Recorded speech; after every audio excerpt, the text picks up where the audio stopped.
பத்தி அவர் வாலண்டரியா எங்கேயாவது தம்பி விஜய் பத்தி கேள்வி சொல்லியிருக்காரு அவங்கள்ட்ட ஏதாவது? இல்ல. விமான நிலையத்துல 10 பேர் போயிட்டு இருக்க தம்பி மாலை விஜய் பத்தி கேள்வி கூப்பிட்டு இருக்காரா? கேக்குறீங்க பதில் சொல்றாரு. கேட்கிறா பேசவே மாட்டாரு விஜய் பத்தி. அவரு கட்சியினுடைய மேடைகள்ல அவர் பல விஷயங்கள் பேசும்போது போற போகல விஜய் பத்தி பேசுறதுங்கிறது வேற. அவர் போற போக்கதான் இன்டர்நேஷனல் புரோக்கர்னு சொன்னாரு மோடியை. ஏன் நீங்க போடவே மாட்டேங்கிறீங்க? ஏன் போட மாட்டேங்கிறீங்க? எஸ்ஐஆர் வச்சுதான் பாஜக காரன் இந்தியா முழுக்க அமளிகரம் பண்றான்னு சொல்றாரு. ஏன் நீங்க போட மாட்டேங்கிறீங்க? சீமான் பாஜக எதிர்ப்ப பேசினா அதை நீங்க கட் பண்றீங்க, அதை போட மாட்டேங்கிறீங்க. சீமான் விஜய் எதிர்ப்ப பேசினா நீங்க போடுறீங்க. ஏன்னா உனக்கு கல்லா காட்டுறது நீ போடுற, வியூஸ்க்காக போடுற. இந்த நடுவுல இந்த இடைப்பட்ட காலத்துல ஒரு தலைவன் கூட பேசாத சீமான் பேசினார். எதுன்னு சொல்லவா? என்னன்னு சொல்லவா?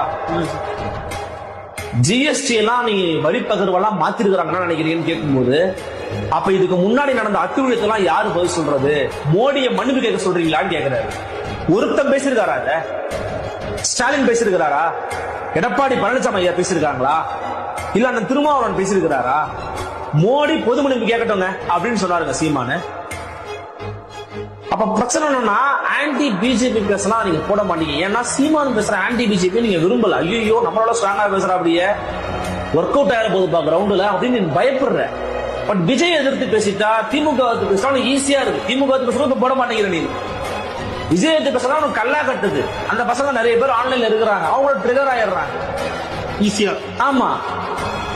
சோ இது இல்லங்க, அவருக்கு தெரியுங்க. அவர் டார்கெட் விஜய் கிடையாது. விஜய் எதிர்த்து அவங்க கட்சி ஆரம்பிச்சாங்க. 2009 விஜய் எங்க இருந்தாரு? 16ல எங்க இருந்தாரு? 19ல எங்க? 21, 24 எங்க இருந்தாரு? எல்லாம் கிடையாது. அவர் தனித்த பாதை. வந்தார்னா சேர்த்துக்கலாம், வரலையா விட்டு போயிட்டே பதில் விட்டு போறாரு. அவ்வளவுதான். தமிழ்தாய் வாழ்க, தலைவர் பிரபாகரன் வாழ்க. இலக்கு ஒன்றுதான், இனத்தின் விடுதலை.